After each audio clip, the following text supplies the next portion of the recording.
Is going to physical therapy school a financially smart move? Let's look through it. This is a presentation I made after attending a conference a while ago. And first, let's give a little bit of context on where the profession sits financially compared to the rest of what you are actually paying for. So, we have had an average annual increase of around 2.5% of just the cost of everything system wide in the United States. This info is from the Bureau of Labor Statistics, which is somewhere that you can really trust for some of these numbers. Now, we also had an 8% increase in inflation in 2022, which I think everyone knows about what was happening in that time that caused some of that inflation. Now, what we can see, if we compare these, we've had an average annual inflation of 2.5%, just like I said.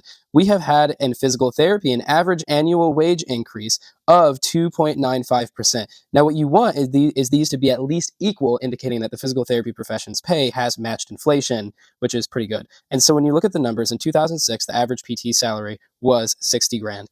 And in 2021, when this data was pulled, the average PT salary is just over 90 grand. And so that has actually matched inflation, which is very nice. Another number, just as a summary then, is that since 2006, things have become overall 51% more expensive from 2006 to when this data was pulled, which I believe was around 2023.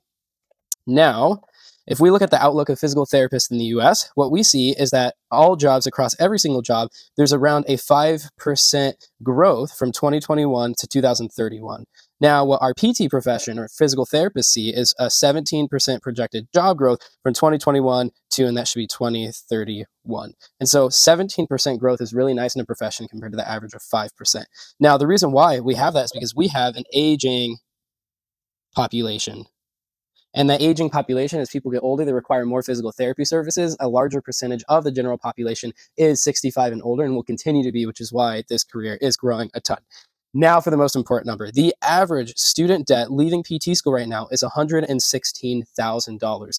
Now, unfortunately, there's this thing called the debt to income ratio. And the debt to income ratio is how much debt you take in 1 year, how much debt you take leaving whatever program that you leave, and how does that compare to the average salary? So if you leave PT school with 116 grand and you look at the average salary, which is around 92 grand, that's not that good. That means that debt should ideally be lower going into the physical therapy profession. Now, one common concept about loans and student loans is there's something called public service loan forgiveness. Now, the deal with this is if you work for a nonprofit hospital or governmental institution and agency, and you work there for 10 years, you could work any number of different locations, but just every time you work somewhere for 10 years, it has to be somewhere nonprofit or government owned, and you have to essentially make 120 qualifying payments to your student loan. And when you make 120 payments, what you can do is you can apply for loan forgiveness, where essentially the government is going to forgive your loan. They write off the rest.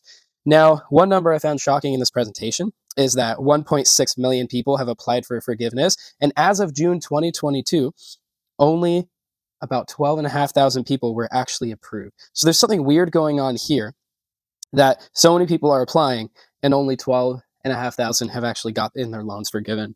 Now, another very common plan at this point is going to be the income-driven repayment plan, and that means based on a percentage of your income, you are going to make that percentage of payment every single month, and then after 20 to 25 years, the rest of your loan is forgiven.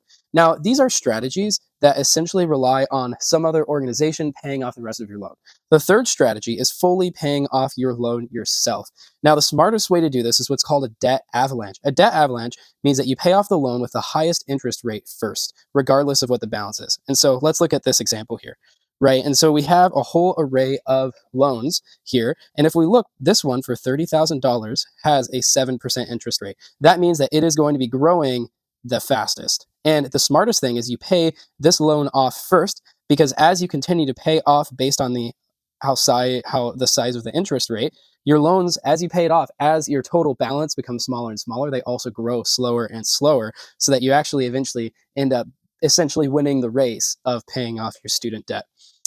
Now, the other thing that's really smart long-term, if you have something like a savings account and where you're putting your money, is rather than a traditional savings, where on average a traditional savings account will give you under 0.5% in average interest rate, I would recommend doing a high yield savings account, which right now has at this point around 3.5% interest rate. When this was made, my account personally has 4.3% interest rate, where I just keep the rest of any money that I have saved up in there, and it will grow over time, actually risk free outside of just investing in the stock market.